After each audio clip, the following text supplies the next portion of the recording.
Hey everybody, welcome to the Rough Stuff, the podcast where we embarrass ourselves by telling childhood stories.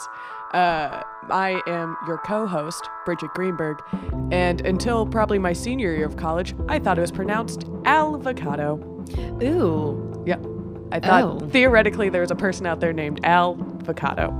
Okay, thought it was funny. That's my new AKA when I check into hotels. And I am Sarah Griffith, and as an adult, I have been to 2 Smash Mouth concerts on purpose, one of which I even won tickets for. Hey. So, just know, kids, you don't ever grow out of your rough stuff years. You're always stay in them. Today's episode, you will notice we do not have a guest because you guys are our guests. Yeah, we're looking at this invisible chair like you're sitting there. Yeah. Hello, listener. You're always with us. We asked you guys to submit some of your childhood embarrassing moments to us, and we're going to read them here. We sure are. Yeah, Sarah has done the due diligence of combing through them and collecting them. Copying and pasting them. And I am lazy and am going to be hearing them for the first time. Yes, it'll be a surprise. Sarah's done all the work, and I have done nothing. Well, what else is new? Yeah. No. So, yes, you've all submitted. Thank you very much. We're going to take a read of these. So the first one comes from Liam. He writes, when I was about 12 or 13, this is a parenthetical. This is an unacceptable age to be doing this, which I already like how self-aware that is. Yeah. And my scout group in the UK had a talent night for some reason. Oh, no. I can feel my cheeks getting Good red start. and hair standing up on end as I recount this. You're doing it right. If I know. You are, to be honest, Liam, I am too. Once you said talent show, it's like, oh, no. oh, yeah. Yeah. And for some reason that I clearly wiped from my memory, I decided that I would do a dance routine. Yes. A Michael Jackson dance routine. Love it. Ooh. I was a chubby white kid from the UK who could not dance, and I still cannot dance. Hey. I watched a few videos online and read about how to do the moonwalk and stuff. How do you read about how to do the moonwalk? Is it like a step-by-step? Like, Is there like a WikiHow to... When your computer's broken and they give you like the arrows of like, go the idiot tab Yes, of like, yes. Go to settings, go to this. That's Yeah, I'm lift picturing. foot. I'm picturing like diagrams with like 1, 2, like when you do like learn like ballroom dancing. Okay, so yes, he read about how to do the moonwalk and stuff. I borrowed a hat from somewhere. I wore a glove on one hand and borrowed a shirt from my mom. My mom. Cool. That had sort of a high collar that fastened to the side. Dope. It was not the right color, did not fit, and had a red trim. Check, check, check. God almighty. I genuinely don't know what I did for the trousers or shoes, but I know I got the white socks down. And I do want to know, why did your mom have this shirt? Yeah. I mean, yeah. I mean, women wear blouses. Oh, yes. No, as a woman. I was freaking out that the outfit looked shit before the show because it did look like shit. Good eye. Good catch there. I worked out onto the stage, and I am aware that I did some sort of shuffling, a faux moonwalking. Oof. Thankfully, a significant part of what happened has been wiped from my brain. And surprisingly, right after it happened, the memory was relatively untraumatic. I guess it was supposed to be in some way. But a few years ago, my parents mentioned it, and the memory of it came screaming back, and I wanted to die a little. No. Yeah. No one said much about it after it happened because I think everyone was just too shocked that someone would dance as badly as I did with such little shame. Oh, I saw the Patreon email and this came flooding back, so I might as well post considering the memory is already making me feel awful.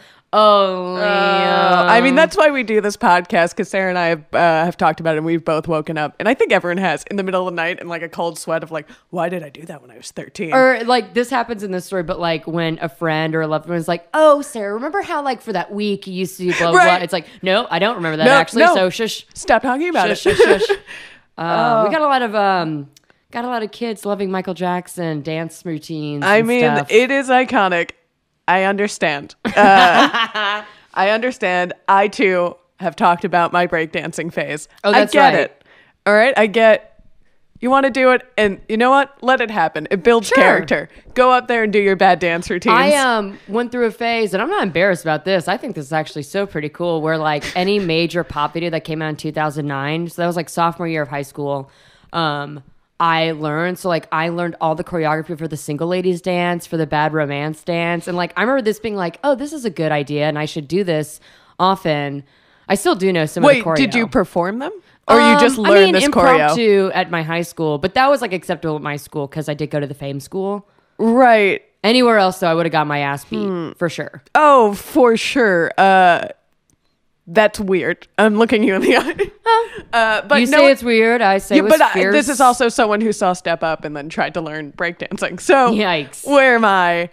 Who am I to say that? Oh man, talent shows should. I get it. No, I get it. You're building confidence in young performers. And you want to like harm. And there's always like one girl who actually is a really good singer, or maybe like one guy who's like really great playing the guitar, and then 17 other kids who are doing their best. Talent and shows, God bless them. Are just, God bless them, can never end. Have to be so much fun for the teachers.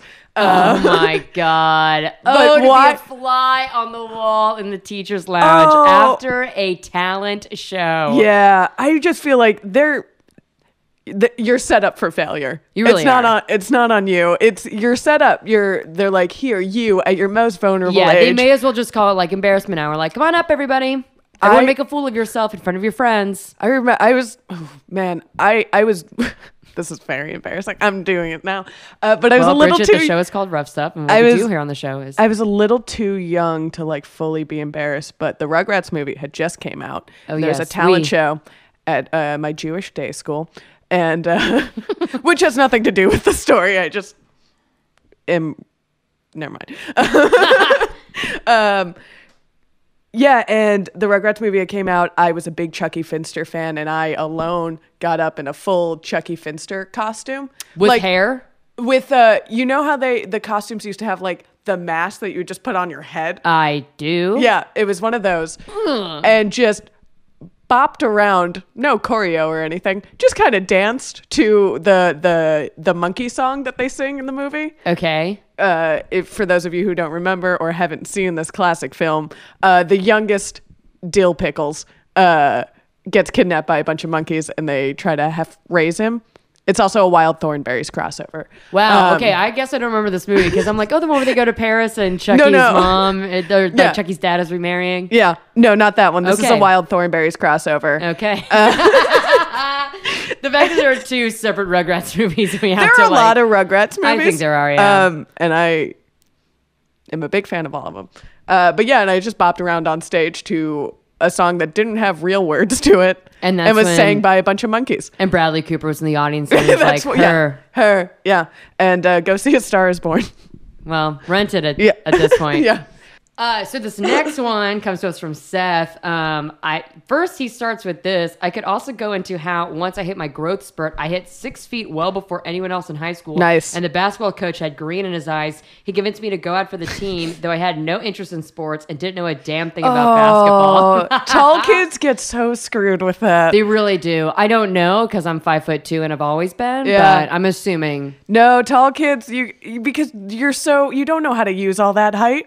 I don't have it. Again, am assuming. Right. I'm short too, but it's not fair. Oh, it gets worse. So just, buckling in. So this lasted halfway through my first season during my freshman year when he took me aside after my second game and asked me if I would like to be the student who recorded the games. Oh. I was led to believe that lettering in sports would benefit me in applying to colleges. Oh, the biggest lie. Show up going to like admissions office in your like Letterman jacket. Like, I don't know if you can see this patch here, but I am on the junior varsity basketball team. Yale. So not only did I record the basketball games, but I was the student manager. Ooh, that cool. sounded good until he said AKA water boy. Oh. For the football team. It was a job I hated with every fiber of my being, but I did it because I thought I was investing in my future. Oh, the lies they sell you. Eventually, I quit that, only to have the football coach offer me my own number if I came back because no one else was willing to do the job. Thankfully, I refused. Good for you. Yeah. I was too busy doing other manly things like swing choir. Choir, band, marching band, jazz band, a half a dozen other musical activities. Also, I'm the reason that my high school had to put in a maximum page count on the yearly short story assignment because I've never written a short story that didn't turn into a novel. Amazing. Who are you? And come to LA and hang out with us. Yeah. Oh, man. Yeah. I would totally be like I can imagine myself being the one that's like, no, I am the water boy for the football team. Like, I would have taken that. Like, I would have showed up to the games. It. Oh, fuck yeah. I would have showed up in games in, like, suits. Yeah. You know? You should have. I love the spirit. I do, too. I'd want to know what the difference between swing choir and choir is. Scatting. Please no. Tell me that's not what swing choir I've never been in a choir in my life, Sarah. I don't want to see a bunch of teenagers like scoop bop boo da bop bop. That can't be true. We're just making fun of the hobby that you liked. I do want to see your swing choir practice. Yes, if you have videos of swing choir at us, we are at Rough Stuff Pod. Send that to us. Just out of curiosity of what swing choir is. That is, good for the coach in some ways for not making you continue to play. Yeah, that's true. And he also could have or they could have just cut you from the team right out, but they didn't.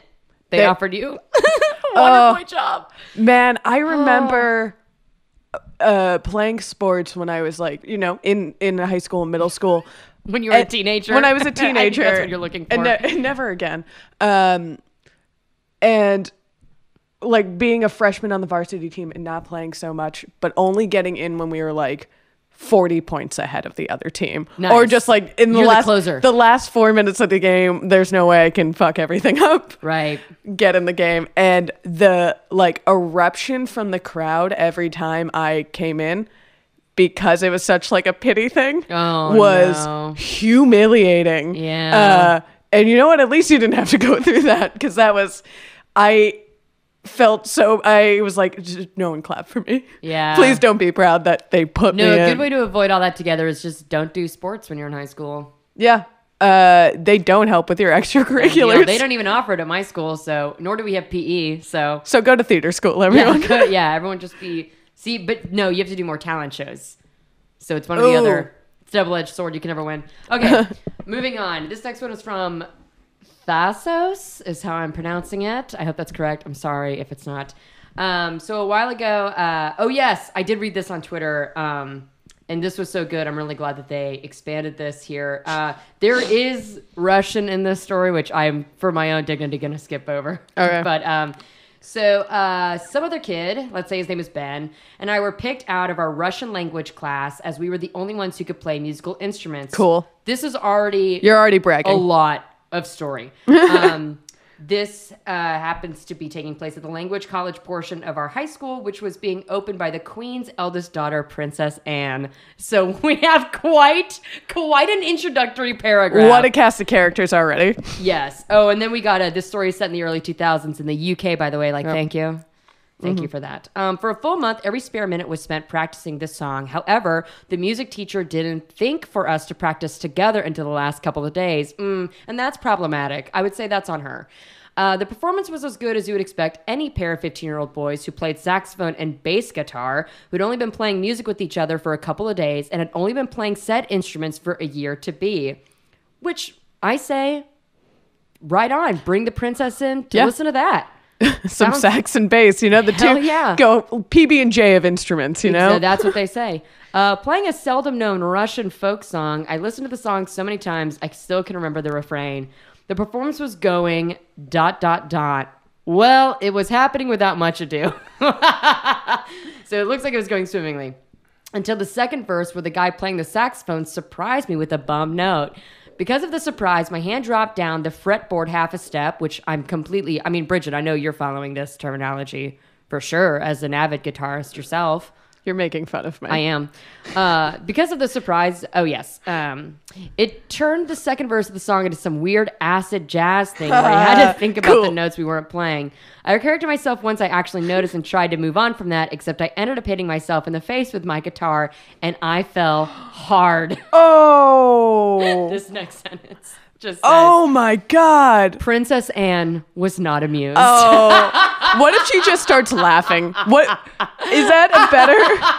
I think they train you in royalty life to not laugh at teenagers when they're embarrassing themselves. But I would have at least smirked. at least. This is amazing. Oh, it gets so much worse. Oh. Then there was the Russian rap that the whole class performed after. Man. It was less of a rap and more shouting very basic introductory phrases angrily at someone, which anyone who's taken a foreign language class can completely relate to that. While some of the class would walk up in pairs and do a little dance, someone did the Roland dance, you know the one, Limp Bizkit's right here, to a member of the royal family. The fact that Limp Bizkit and royal family appear in the same sentence together. What a world. Is disgusting. I'm not a monarchist, but even I think they deserve a little bit more respect than that. Limp Bizkit? Oh, yeah. So he actually did us the pleasure of writing the lyrics in Russian, which I'm not even gonna. But the English translation reads as, "What's your name, please? My name is Ivan Ivanovich. Where do you live? What? I live in Moscow. How old are you? Me? I am 16 years old. And you? How are you?" So I think what we've got here is a poet laureate of Russian language. Yeah. Chekhov himself would weep at this lyric masterpiece. Absolutely. It gets so much worse. Yeah. It keeps going. There were reporters at this thing. I was never able to find photos, which is our loss, really. Yeah. At the end of the ceremony, Princess Anne planted a tree. There are photos of this. So there you go. Enjoy. Keep making this superb podcast. Thank you. Thank you so much. So why? For this royal humiliation. This is... I don't understand what the Russian crossover is in all of this. I don't know. Maybe I don't understand why Russia's like Russian and... Isn't Princess Anne like the diplomat of Russian English relations? Are you saying that as a fact? I'm saying words in order that I'm not confident on at all. Yeah. I've seen 2 seasons of The Crown, and yet this escapes me a bit. I mean, that's about the extent of my knowledge, how too. much I know. I've seen The Crown and a couple episodes of Suits, so I don't know much. I'm very... A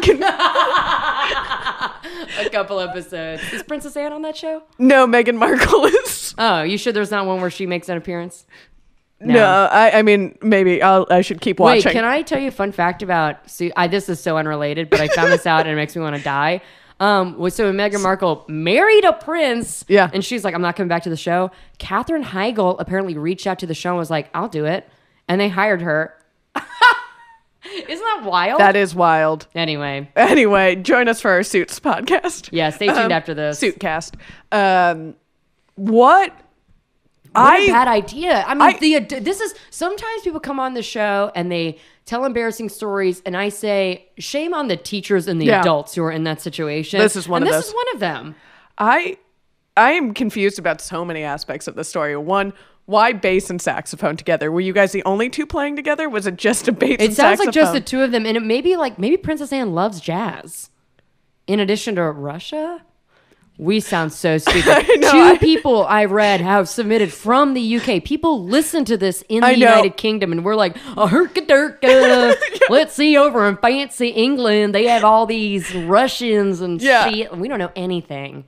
I do not understand the relationship between any of these things. No. And I'm sorry if that's a big knowledge gap on our part. Yeah, I'm sorry if we sound stupid, but also I don't have any responsibility to know about these things. Oh my God. And hitting yourself, that I would, oh man, it's so sad you don't have footage because... This sounds like something I would really love to watch. It really does. Sometimes I hear stories, I'm like, ooh, I'm glad I wasn't there to experience that. Yeah. I really would like to have seen this. As someone who has injured myself in public many a times, very seriously, I understand the feeling. I also feel like when it happens, it's not the worst kind of humiliation. Maybe in front of a member of the royal family, it's much worse. But sometimes, because it's just so objectively funny that even you're just like, no, you can't. It's like that and farting. Like you're just like everyone has to laugh. Yeah, you have to. All right. Well, that is just so. I'm really glad that because I do remember reading this on the Twitter, and being like, "Oh, I remember saying it too." There are some details to this that I really want to know. So thank you so much. These are great. Oh, they are so good. This one I relate to very specifically, and at an age that I should not be still relating to this. But this comes from Ella. They say, "Hey y'all," which thank you very much. Love the show and everything else Small Beans has to put out. Obviously. Thank you. Thank you for the obviously, too, because obviously I think everything we put out is great. Obviously. My story is less than one specific instance, rather an ongoing thing. The core of it is no one ever told me you can't use a metal fork to get your toast out of a toaster. Oh, buddy, been there. I didn't know you couldn't put metal in the microwave, and I've made that mistake. Oh, yeah. So they said I did that every time I made toast until I was about 14, which, as you can tell, is shamefully recent in the grand scheme of things. But good for you. You could be a surgeon with that kind if you didn't realize that sooner. I only stopped when a parent saw me doing this for the first time and was obviously horrified. Toast is something I would only ever make around 6 in the morning when I was on my way to school or in the afternoon after school, so my parents were around to see it. The worst part is that I have a very clear memory of when I was almost found out. Your shameful secret. Yeah, the secret that you could hurt yourself. Yeah, you almost electrocuted yourself. Sometime in elementary school, I was on a field trip to a museum based in an old half-explored flour mill, and at the end of the trip, we went to the gift shop. Since it's a very bread-based museum, and the gift shop had toast forks. My kind of museum. Oh, yeah. They had toast forks that were made for safely getting your toast out. And I remember vividly thinking to myself, why wouldn't you just use a normal fork? That's so good. Which I had never said aloud to anyone. Now I just burn my hands like a normal person, but I still never know what's going on. You need to invest in that toast fork. Dude, I used to get so heated with my roommates freshman year of college because I would put all kinds of fuck shit in the toaster, or in the microwave for like only 30 seconds at a time though. And they'd be like, Sarah, you can't put a spoon in the microwave. And like, I was just too proud to admit that like, I never really learned how to cook. Like that was, my sister was the one who was kind of in the kitchen with my mom. So I was like, that's not me. And like, I thought I was being so like, female revolutionary. Really, I was just being a fucking idiot because cooking is an essential skill that every single person has to learn. And I was just too like proud to see that. That's so funny. My mother would make me cook with her every time she cooked. And she could give you a list of stupid things she saw me doing, like trying to put a pot in the oven. Oh, yeah. A pot of water in the oven. Even to boil it. Even to this day, I have Googled things as like a 26-year-old adult who has lived alone for the past 3 years. I have Googled some things that I'm like, Jesus, if anybody knew. Yeah. I didn't know how to hard boil an egg. Yeah. Because that is something I did Google. I did not too long ago. Try to put potting soil down the garbage disposal, forgetting there are tiny rocks all in it. Oh. And I'm like, what's the problem with that? Yeah. Had no idea. And then I Googled it. I was like, why is my garbage disposal making weird noises? Can you put... And everyone's like, people are stupid. Why would you think this is okay? And I was like, whoa. Oh, yeah. For every time I've read instructions that say like, warning, do not like get your hair dryer wet when it's plugged in. And I felt like, what an idiot. I know that there are rules have been written for me. Yeah. I'm the one who Hey, we're all vulnerable people. Jesus. That's... Okay, so this next one is kind of short. I didn't get this person's name, but he goes by Burrito Mouth. So I think that's his name. That's his Christian name. Mm-hmm. He was baptized under that name. Under Burrito Mouth. So on what I think was the first time I went shoe shopping by myself in middle school, so probably 12 or 13, I only bought girl shoes. Oh, no.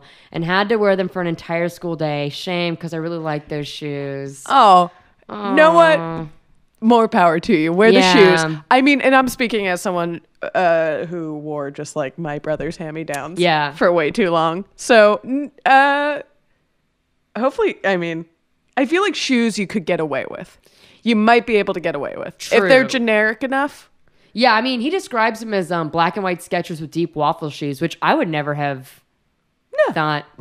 Well, I mean, in 2019, I say gender isn't real. No. You can wear whatever you want. People just market pieces of clothing items to different gender groups because they think it makes them money and it's all capitalism and it's corporations and fuck that. But also as a middle schooler, you're wearing girl shoes. Yeah, exactly. Right. Yeah. That is an easy thing with hindsight to look back and be like, that's okay. Oh, in middle school. No, but gender politics is not really not something you want to discuss. No. And especially, earlier times. Right. We're not in today's times. No. Alrighty. This next one comes from John. He says, when I was around 5 or 6, I was so obsessed with the movie Rescuers Down Under. Yes, that is a fucking banger movie. I don't think I've seen it. Oh, you gotta watch it. I go The watch it. rescue is down under. All right, you know what? I didn't do any accents from the UK people writing, so I'm not going to do one for the Australian one. So he watched the movie so many times that I tried to get my parents to change my name to Cody, the name of the boy in the movie. Love it. Would only respond to that name, and I think I might have cried when someone finally told me it was impossible for it. people to ride golden eagles like he did in the movie. And that I completely get, because that scenes are so good. And also, it's a shame that people can't ride golden eagles. And it's a shame that I can't hire 2 married mouse detectives to help me in my real world problems. I would love that. Also, after seeing the movie Dinosaur when I was 7 or 8, i.e. too old, I would stomp around the house like a T-Rex. There are so many things that I have done and still do completely based off things I've seen in movies. Absolutely. Yeah. Oh, yeah. When I was in preschool one day, I woke up and was meowing. And I don't know how I managed to communicate this with only meowing, but like my mom, who was like very like, Sarah's a creative person, we should encourage that creativity, brought me to preschool. And I remember explaining to my teacher, Miss Blandford, Sarah is a cat today.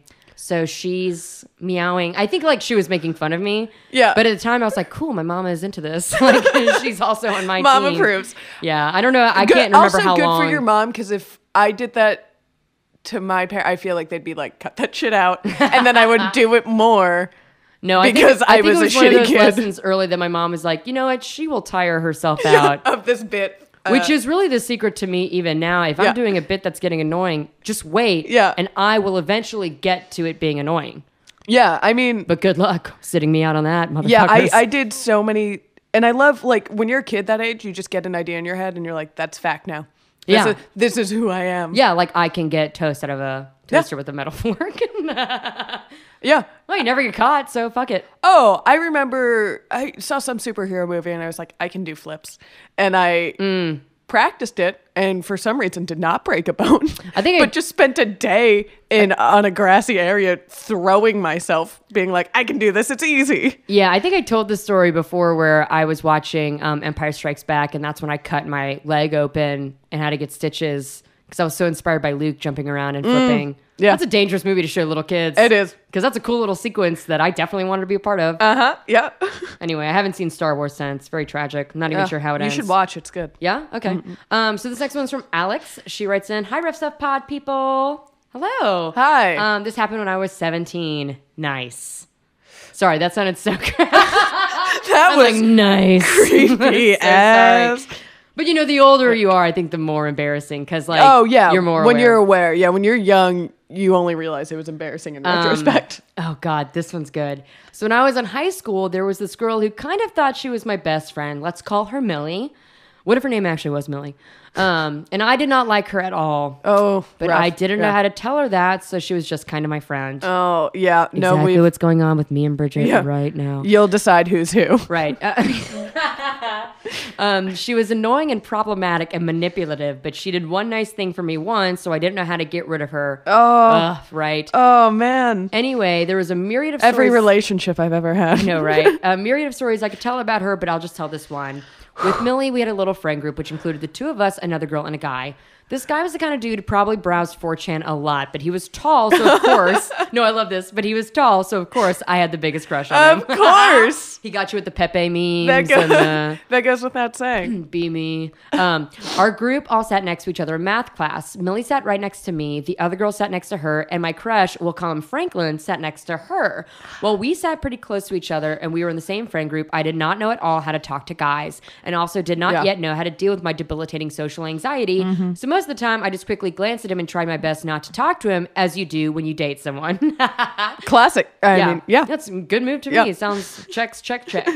The other girls in the group and I had a group chat, and eventually I said on the group chat that I liked Franklin, but obviously I didn't want them to say anything to him. Oh, that's not how that works. Course. Oh, come on. If you can't see this coming from a mile away. Well, this God is also bless you. a story that feels very rooted in teen female politics. Yes, I feel so like I know. I feel like Alex is our age. Yeah, this is very us. Yeah, I know the beats of this story. Oh yeah. Yet of course, lo and behold, and wouldn't you believe it? The next day at school at math, Millie turns to Franklin and goes, "Hey, I know someone who's a crush on you."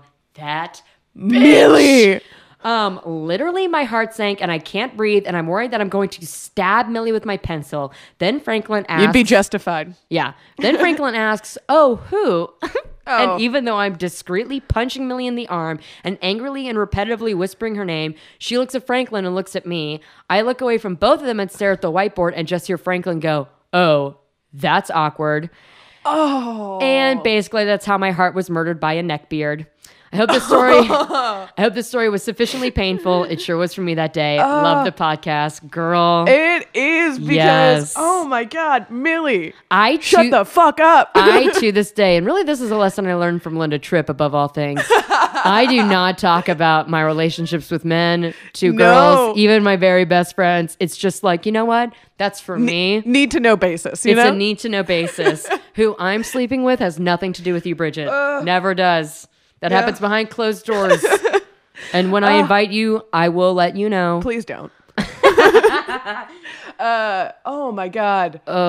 Literally every one of us has been burned by a friend telling a crush, "Hey, I know." And that, please don't do that. And that friend that you just are like attached to, but you're like, please get away from me as soon as possible. And you know what's worse? Like 9 times out of 10, I always feel like it comes back. It's very like Game of Thrones, like the little birds, and like they come back and be like, "Hey, so I talked to like so and so, and he doesn't really like you." It's like, well, no shit. Yeah, that's why this crush was unrequited. Yeah, but he sounds like he said, I don't think any. Oh, this guy sucks, Alex. You were not missing out on anything. This guy sucks, and you know that. But I don't think any crush I had, probably 17, like from below the age of 17, was justifiable. Like they were not good people. None of them were good. They were all just like tall or like many crushes could play an instrument or many crushes I had sports. Were like I had an inkling that he kind of liked me, and I was like, oh great, sign me up. This one? Yes. Sure. Seat 2. Or it's like, oh, maybe. And then that's when I would tell a friend, and then it would come back to me as like, yeah, he thinks you're disgusting. It's like, it's never a good idea. It's just everybody don't talk to anyone you're attracted to. Just everyone just shut up. Nobody talk to anyone ever. Secrets are for yourself and your diary and no one else. Ben Franklin says the best way to keep a secret between 3 people is to make sure the other 2 are dead. Hey, Benny boy. Yeah. Welcome to the Ben Franklin podcast. And he had syphilis. See? He's not and he died of gout because he ate too much red meat. That's true. Anyway, facts. I could go all day. All right. Finally, this one comes from Shelley. I think it's pronounced Shelley because S-H-L-L-E. I'm going to say it's Shelley. I'm going to get an email. It's like, it's actually pronounced. No. Yeah. So when I was in 4th grade, 8 years old, I wrote a love letter to the cutest boy in my class. And he liked me back and nothing went wrong. Look at that. Oh my God. Amazing. No, of course not. I sealed it up in a generic-looking envelope but didn't address it. I brought it into school but chickened out giving it to him. As we all filed into class to start the day, the male teacher had a generic-looking envelope in his hand. Bridget, you're so scared. Oh, God. Oh, no. I assumed that the letter had fallen out of my school bag and he had picked it up. I stand up in the middle of the class and ask him not to read it. He says, of course he's going to read it. I tell him that it was not meant for him and that he shouldn't read it. Oh my God. He starts to tear open the letter. The asshole, by the way. This teacher is an asshole. I ask him to please not read it. I beg him to please not read it. I ask him, why would he do this to me? I am in hysterics crying at this point, begging, please don't read the letter. The entire class is staring at me as I make an utter spectacle, and this teacher calmly stares me down and opens the letter and reads it. He folds it up and puts it in his pocket and doesn't say a thing about it. He didn't read it out loud. Of course he didn't. Yeah. He's not a he's an idiot, but he's not a monster. Yeah, I slumped down in my chair, humiliated, and he starts teaching. I later worked it out. It was an absent note from a student's mother. It was not actually the love letter I had written. I took that thing home and burnt it. Oh, God. Oh, I want to... No. Oh, Shelley. But no, come on, teacher. If someone's freaking the hell out, at least have the decency to like take him out of the room and be like, okay, just calm down. Oh man, that's rough. The false flag. That is, make sure your love letters are in very specific envelopes. I feel like also like 4th and 5th grade was the height of my like prepubescent hysterics. Oh for me as well. Like I things definitely get dramatic some scenes real quick. Yeah. I don't know if I told this story, but like I went through a phase in 5th grade where I was like crying a lot. I've definitely told this story, but like we literally had a conversation in class about like, why is Sarah crying all the time? And then this guy was like, oh, well, she's like, she can cry on purpose. And of course I cried. I said, no, I can't. And now Just I'm an actor, and I can cry on cue. So yeah, I mean, there is fuck you, Bradford. I got the last laugh. there is no 0 to 60 like speed faster in the world than a teenage girl's emotions like that, especially at that age. I think worse is preteen years, honestly, because like you really don't have because like kids can cry out loud and like suffer zero consequences of it. Teenagers are a little bit more self-aware, but that middle where you're really not sure. Oh yeah. I remember the first time I like started crying, and I was at dinner with all of her friends, and she literally was like, you need to go into the bathroom if you're going to cry.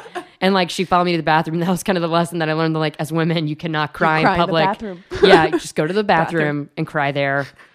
It was a hard lesson to learn, but I'm glad she told me that, because that has gotten me out of a lot of crying in public situations. So it wasn't a cry at work or a cry at an event, just a little bathroom cry. I'm not a crier.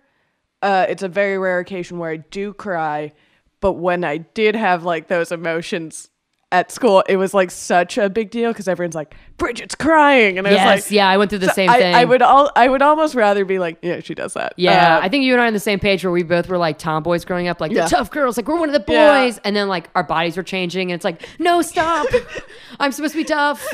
And I'm not tough anymore. I'm crying. That I can't. That situation, my heart was in my throat. Shelly, you're a stronger person now. Yeah, that's pretty bad. That's hard. And the fact that it wasn't even the letter, it was all for naught. Oh, of course it wasn't the letter. You were reading. Thank God, though. Actually, yeah, thank God. I think he probably also wouldn't been reading, but that teacher was probably like, "What the hell is happening? Yeah, what is in this letter?" Yeah.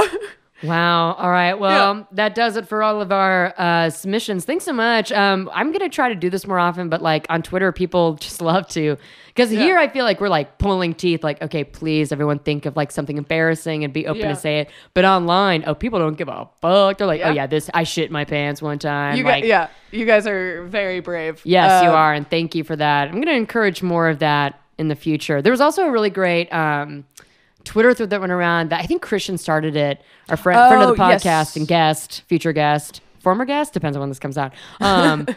But everyone just like was sharing photos of like really embarrassing, like prepubescent photos of them. It was very funny. It was awesome to see. Yeah, it's great. None of us looked good. No, God, no. And Who does? If you do, what the fuck is that about? Yeah, it's unfair. You're not a like fully formed person. If everything was just like you've missed a part of character building. Yeah, of just having to go out in the world. Yeah, and people on the Discord are also very open, which you can get on that Discord and throw some money at our motherfucking Patreon. Hey. Hey. Seriously, you can give just like $1 a month. That's like $12 a year. And even though you're like, oh, $1, whatever. No. Listen, $1 makes us holler. Okay, it helps. So give. This is me plugging the Patreon. I'm like, give us money right now. Stop listening to this immediately. Go to patreon.com/smallbeans. Yes. Yeah. /smallbeans. Throw us $1. Throw us $3 if you can. Maybe throw us $5. You sound like you're doing a Cardi B impression of promoting. I'm really sorry. I don't mean to be doing that. No, it's great. But yeah, everything Sarah's saying is right. Where can we find you, Bridget? Since, we don't really have a guest today. And what are you doing right now? What's up with you? What's up with me? What's your zodiac sign? Okay, name 2 truths and a lie, and we'll try to figure out what's what. Don't make me do this. I'm not going to do that. Just plug your thing and go. No, you can find me on Twitter at Bridget Tweets. That's where you can keep up, and I post a lot of the projects I'm producing and working on. One of those is a project with Sarah, and she can talk about that. It's called New Low. It's like Rough Stuff, but it's like for adults. Yeah. And it's also a visual thing. It's on YouTube. It's a visual thing. It has a visual component. My parents are sometimes like, you should record, like videotape these Rough Stuff recording sessions. I'm like, well, that would not be a podcast anymore. Actually, it'd be a web series, and you can watch mine. It's funny. and they're like less than 2 minutes long, which I think is the biggest selling point. So like it's really not much to commit to. And you can find that on Twitter. Bridgett will retweet it. I'm definitely tweeting all about it. I'm at SK_Griffith. And then of course you can find Rough Stuff. I mean, you know where to find Rough Stuff at this point, at Rough Stuff Pod. Please send us all of your embarrassing photos and tweets and everything. We really do enjoy reading those. And then Sarah's working so hard right now. I know. I'm like, she's working. I'm begging. Yeah, you're giving it 110%. Of course, you know, because this is a good network. You know, Sarah's been through enough embarrassment on this show, and she's embarrassing herself even more now. I don't care. So I think it's worth it. I'll shill for small. I will shill my ass out. You can find us also on Instagram. Go to twitter.com. Yes. No, I have news. I have like something to celebrate because also we want to thank all the listeners and everyone who's been listening to Rough Stuff this whole time, because as of tomorrow, March 11th, we are celebrating our 1 year anniversary. Hey! Yay! Oh my That's God. what I was trying to plug, but I couldn't think of it, so I kept saying to pay us. So now, thanks everyone for listening. We've been doing this for a year now. We have dutiful followers and people who are willing to embarrass themselves for our amusement, which I think is the highest compliment I think it's a a person fair can trade pay. to be. That's true, because we do put our ass out. I think it's a fair trade, all right? We're giving you like guys at least once a month, we are truly putting our asses out there for you all to make fun of. Yeah. And we thank you for that. So thanks, everyone. Yeah. Here's to another year of Rough Stuff. And and Sarah and I will be exchanging gifts. Of course. I definitely got you a gift. Of course. It's in the car. Okay, great. Bye.